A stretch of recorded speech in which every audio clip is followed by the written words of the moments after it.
Bienvenidas y bienvenidos a Contigo Televisión. ¿En qué consiste el permiso de lactancia? Pilar responde a una de vuestras dudas, mientras que Laura resume las conclusiones de la comisión investigadora del uso de tarjetas opacas por parte de afiliados de comisiones obreras. Además, hablamos con José María Martínez, secretario general de la Federación de Servicios de Comisiones Obreras. Empezamos.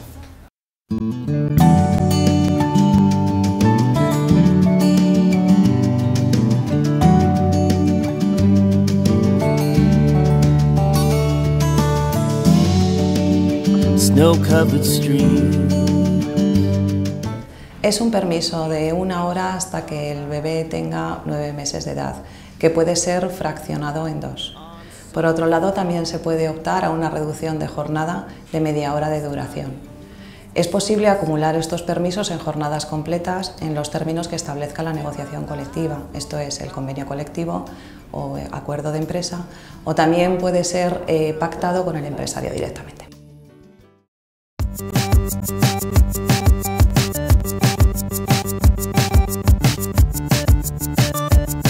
La Comisión Investigadora sobre el uso de tarjetas opacas por parte de afiliados de comisiones obreras ha realizado un informe que repasa la actuación de los miembros del sindicato presentes en los órganos de gobierno de Caja Madrid.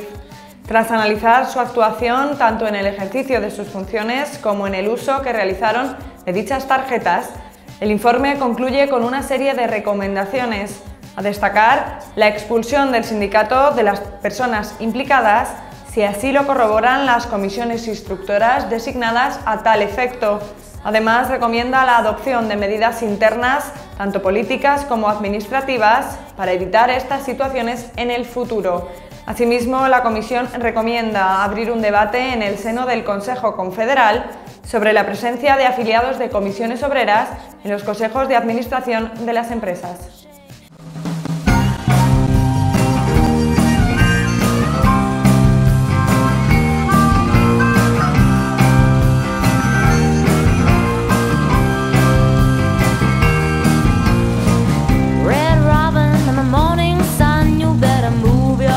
Before the evening comes, trees are swinging and it don't look good. You better move your home before the evening comes. Over the hill, here it comes. Over the hill,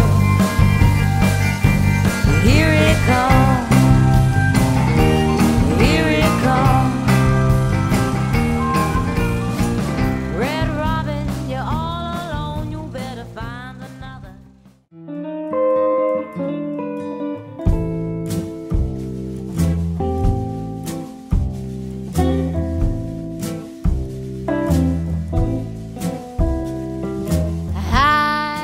Lo digo de otra manera, ¿qué es lo que no sabíamos? No sabíamos que eran opacas fiscalmente y no sabíamos que se estaban utilizando de esa manera tan abusiva, tan extravagante, tan inapropiada. Eso es lo que no sabíamos.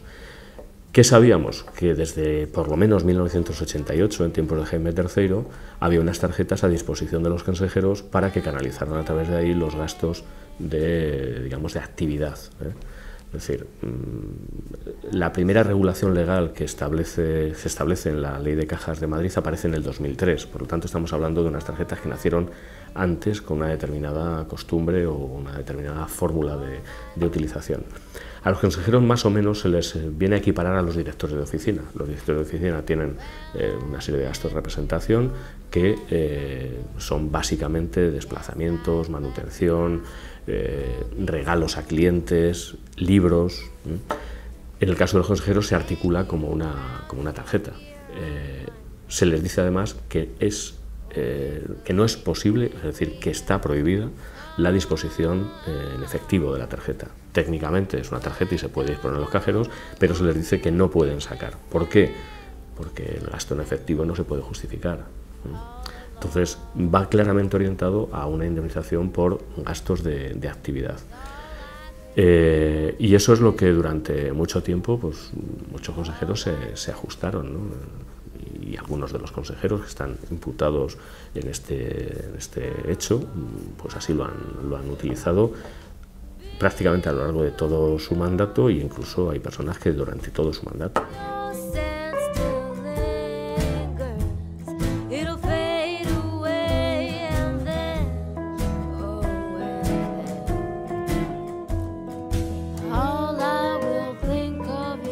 Lo primero que hay que aclarar es que hay dos tipos de tarjeta para dos tipos de personas. Unos son los directivos y otros son los consejeros. Los directivos es personal, digamos, de alta dirección, pero que tiene una relación laboral. La relación laboral implica un salario. Ese salario se puede percibir de muchas maneras, digamos en dinero o en especie, o incluso, como parece ser que lo hacían, a través de una tarjeta, digamos, con unos límites de disposición de gastos. Si es salario, tiene que ser declarado. Lo que nos hemos enterado en este proceso es que la Caja lo ocultaba al fisco. No lo incluía en las declaraciones y los directivos no lo declaraban tampoco. Además, hay un hecho más grave todavía, y es que se ha descubierto que los gastos de libre disposición que los directivos parecía que tenían en sus contratos iban contra una cuenta de errores informáticos. Es decir, había una clara voluntad de ocultar esa retribución. ¿Por qué se oculta? Pues yo creo que fundamentalmente porque el sistema retributivo de los directivos tiene que estar aprobado por el Consejo de Administración. No nos consta que se haya aprobado una parte del salario a través de tarjetas. Lo que sí nos consta es que en determinados momentos tuvo resistencias el Consejo a aprobar ese sistema retributivo. En concreto, en el año 99 se mandó a los corrales, por oposición fundamentalmente de la parte sindical. En el año 2000 se aprobó con la oposición del representante laboral de Comisiones Obreras en el Consejo, y ante este tipo de resistencias lo que pensamos es que los directivos se concedieron a sí mismos unos incrementos de salario fuera de la aprobación del Consejo. ¿Cómo? Subiéndose los límites de disposición de las tarjetas. Eso no pasaba por los consejos y además se ocultaba al fisco a través de una cuenta de errores informáticos. En un momento determinado, ese tipo de sistema debió establecerse o se debió extender a una parte de los consejeros. Porque los consejeros hemos conocido que tenían distintos límites, en teoría en función de la importancia o la vinculación que tenían a unos órganos u otros, ¿no? Pero eso nunca pasó tampoco por el Consejo, es decir, había unas tarjetas preexistentes que se utilizaban para gastos de representación y a partir de un determinado momento se puso a disposición de los consejeros gastos ilimitados como si fueran los directivos. ¿Qué ocurre? Que los consejeros tienen una relación contractual diferente a los directivos. No es personal laboral ni siquiera de alta dirección, salvo el presidente, que al ser presidente ejecutivo cumple con las, digamos, tiene las dos condiciones. Y sabemos además que Olesa ha aprovechado esa doble condición según le ha convenido, para, por ejemplo, cobrar dietas de empresas participadas que como primer ejecutivo tenía que haber ingresado en la Caja y no lo hizo. Es decir, para unas cosas era consejero, para otras cosas ejecutivo. Los consejeros, al tener una relación mercantil, están limitadas sus retribuciones por ley. Solo pueden tener un tipo de retribuciones: dietas de asistencia y suplidos por indemnización de los gastos que le comporta su función. Para hacer reuniones formales y también informales. Los consejeros en general no tenían en la Caja pues ni despacho, ni secretaria, ni, digamos, elementos de trabajo del día a día, y la tarjeta tenía que cumplir con ese tipo de gastos, ¿no? ¿Qué es lo que ha ocurrido? Que muchos de ellos, como ahora declaran, se lo tomaron como un sobresueldo. Si es así, estaban incumpliendo la ley desde el principio. Desde el principio, porque no pueden cobrar nada más que por dietas de asistencia a las reuniones.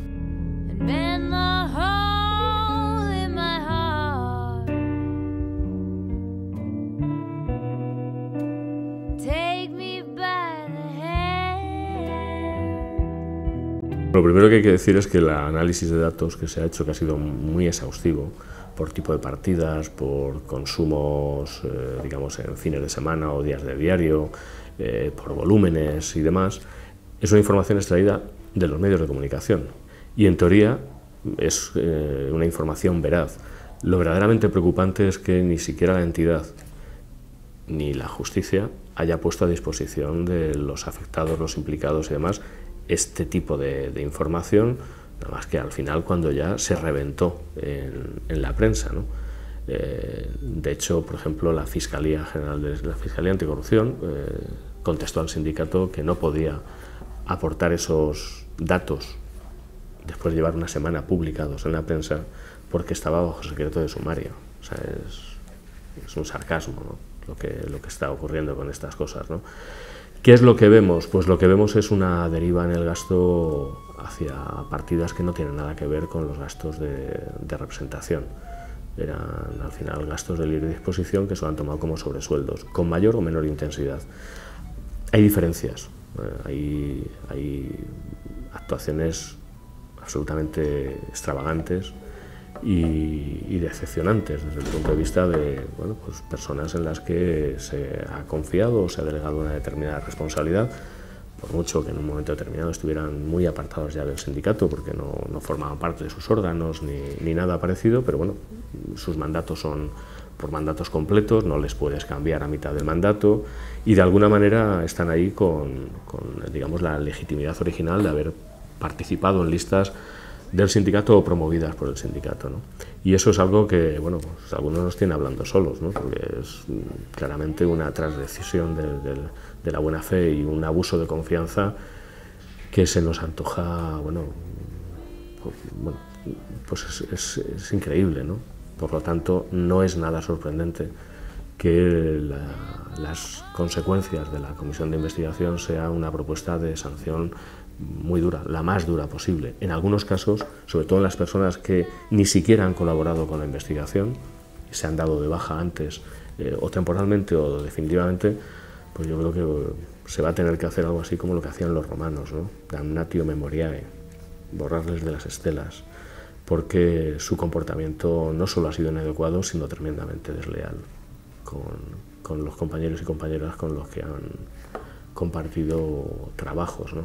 Pero ya digo, hay situaciones diferentes, y desde las más distantes a las que, con independencia de que el juez finalmente declare legales o ilegales estas tarjetas, hay personas que se han comportado más adecuadamente durante un tiempo con lo que eran los gastos de representación, que originalmente se aceptaban y se admitían, y hay una persona que durante todo su mandato se ha circunscrito a ese tipo de usos. Pero bueno, ahora está en manos de la comisión instructora que calificará los hechos, propondrá las sanciones. El sindicato tiene un sistema propio que es garantista y por lo tanto tenemos que esperar a lo que sea el resultado final de esas comisiones de garantías, ¿no?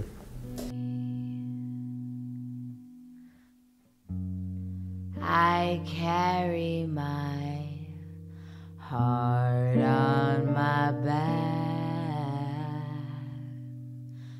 Bueno, lo primero que habría que decir, lo hemos dicho públicamente, pero yo lo reitero, es pedir disculpas y pedir perdón a los ciudadanos en general, pero muy particularmente a las gentes de comisiones obreras. El que un hecho como esto pues cuestione la reputación del sindicato, pero sobre todo cuestione el trabajo del día a día de la gente, es ciertamente lamentable y nos sentimos, ya lo dijo el otro día Ferran Lectoso, avergonzados, decepcionados y muy, pues eso, muy chocados, ¿no? Porque es lo que menos te puedes esperar, ¿no? Ha habido un problema, también lo hemos señalado, de control. Hay una responsabilidad colectiva de los órganos que tenían que velar por el cumplimiento de las propias normas, ¿no?, que nos hemos dado, ¿no? En esto sí es verdad que hay un elemento que no es atenuante, pero a la vez que la decepción que causan determinadas personas, unas más que otras, porque siempre hay grados, por el abuso que han hecho de este medio de pago, lo que no nos podíamos imaginar es que la empresa, que estos gastos los controlaba en el tiempo, en un momento determinado los dejara de controlar a conveniencia, los hiciera opacos fiscalmente y además, digamos, incentivara un uso inadecuado de esto. Hay testimonios de las personas afectadas que dicen que era el propio secretario general del Consejo de Administración el que a los consejeros que, teniendo disponibilidad, menos disponían de la tarjeta, les animaba a que lo hicieran. que no se preocuparan, que todo estaba claro. Había una clara voluntad de, digamos, involucrar en una práctica absolutamente ilegal y espúrea. Y había un intento, efectivamente, de soborno y demás, que en unos casos yo creo que es claro, claro. I believe it.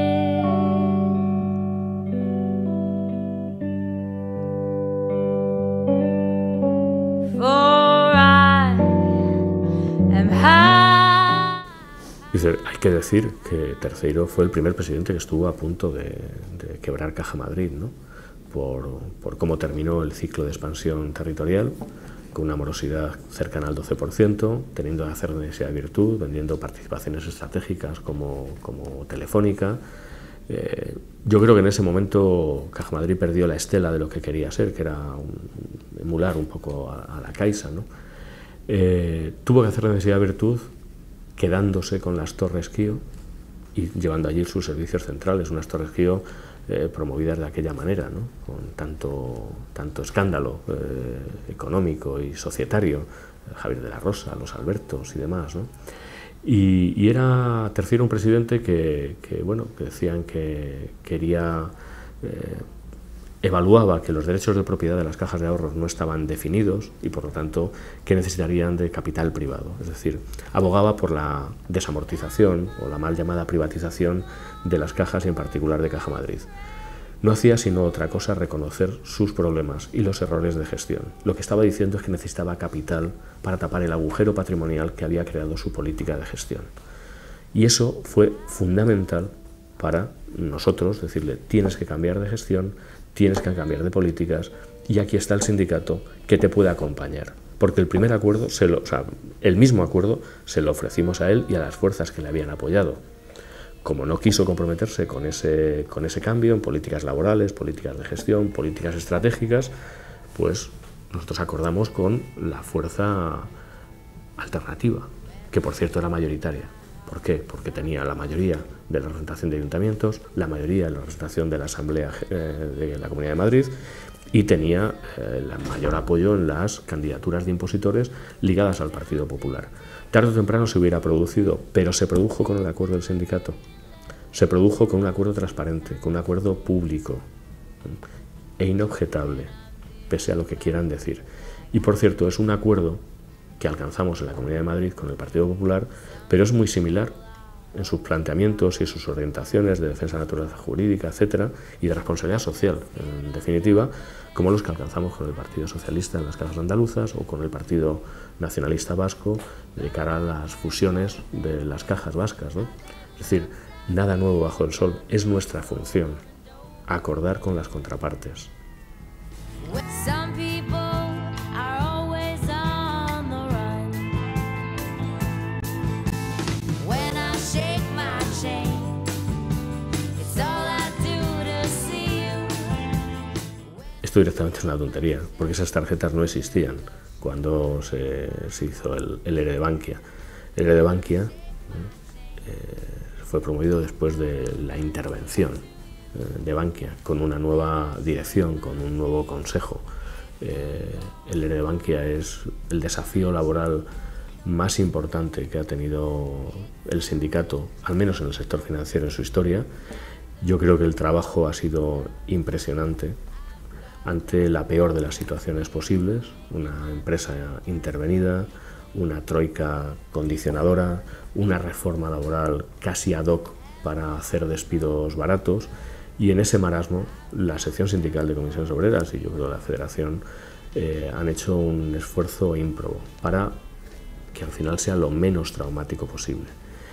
Y en general lo hemos conseguido, salvo que la empresa ha, digamos, utilizado también algunas de las herramientas, no tanto del ERE como de la reforma laboral, para hacer una aplicación unilateral de determinadas materias que han perjudicado a personas concretas, ¿no?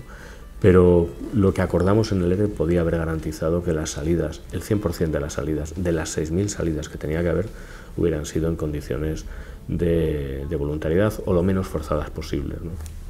Hablar de voluntariedad en una situación tan mala como esa puede resultar irónico o sarcástico, ¿no?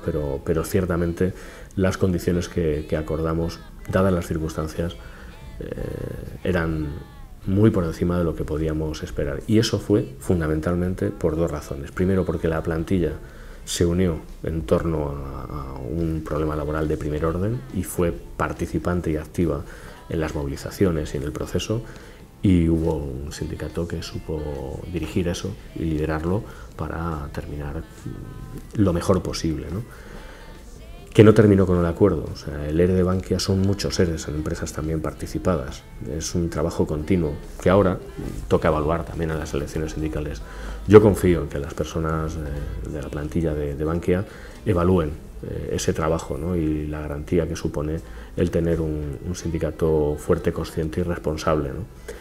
Evidentemente el episodio este de las tarjetas, que tanto nos avergüenza y por el que reiteramos disculpas, pues lastra y mete desconfianza, pero yo he de decir que el sindicato siempre ha actuado con independencia y con autonomía en esta entidad y en otras tantas, ¿no? del sector financiero, porque bueno, llevamos en la defensa de la naturaleza jurídica muchísimo tiempo, ¿no? Y en la defensa de los derechos laborales, pues lo primero, ¿no? Entonces, bueno, ese tipo de acusaciones pues son directamente pues eso, demagogia y populismo barato, ¿no?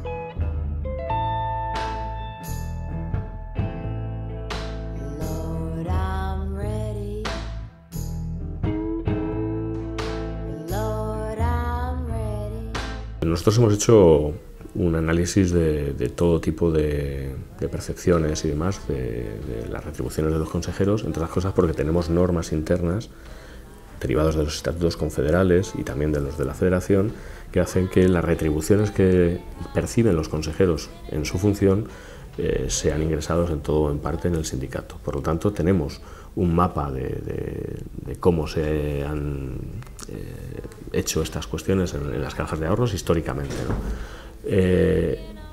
En prácticamente todas, aparte de lo que es la dieta más o menos generosa, porque depende del tipo de entidad, hay muy pequeñas que su dieta era prácticamente la de los trabajadores del convenio colectivo, a otras entidades que tienen unas retribuciones muy superiores, como podían estar Caja Madrid o al nivel de Caja Madrid, ¿no?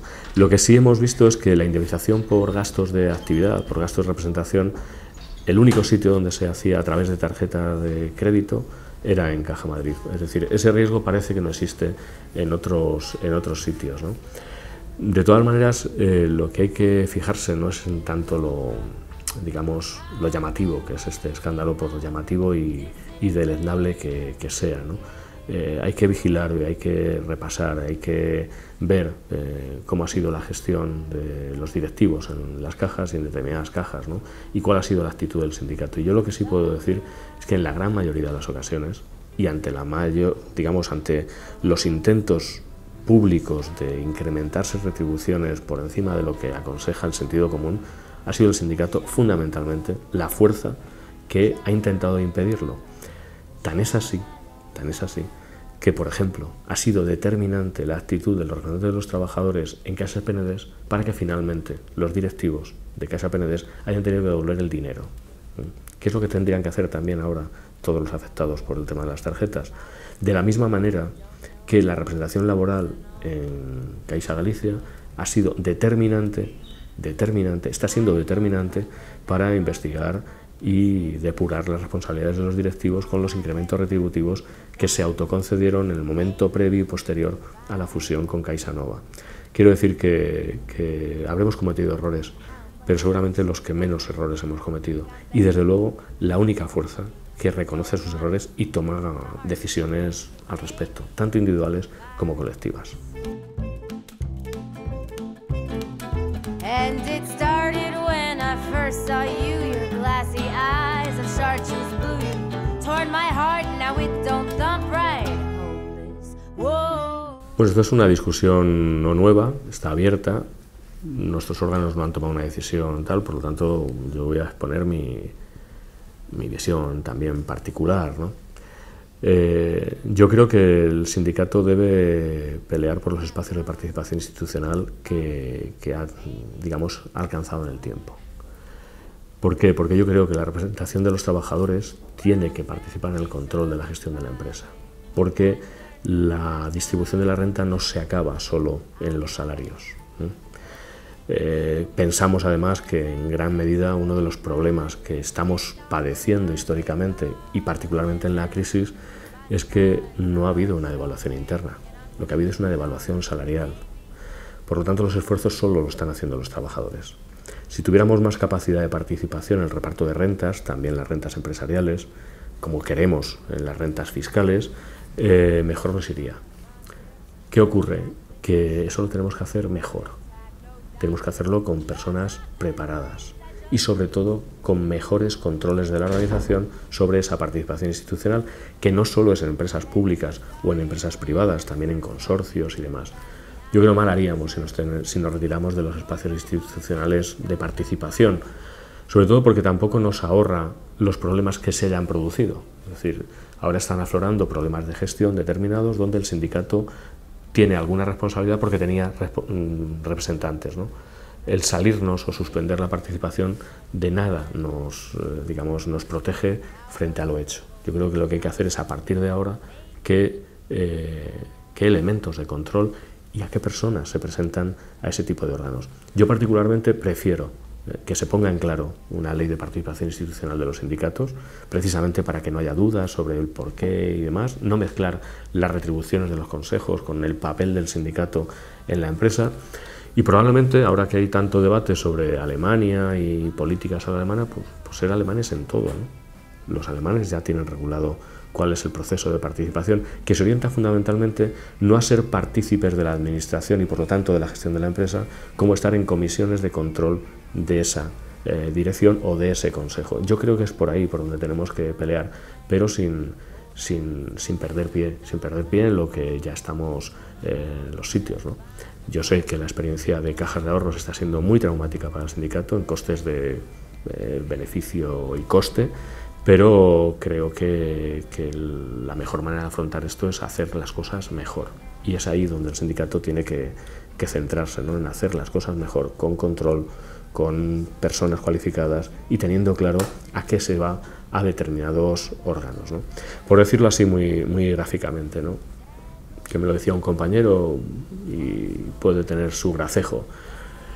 Yo el otro día leí en un periódico que un afiliado de comisiones atropelló a una persona y bueno, resultó fatal.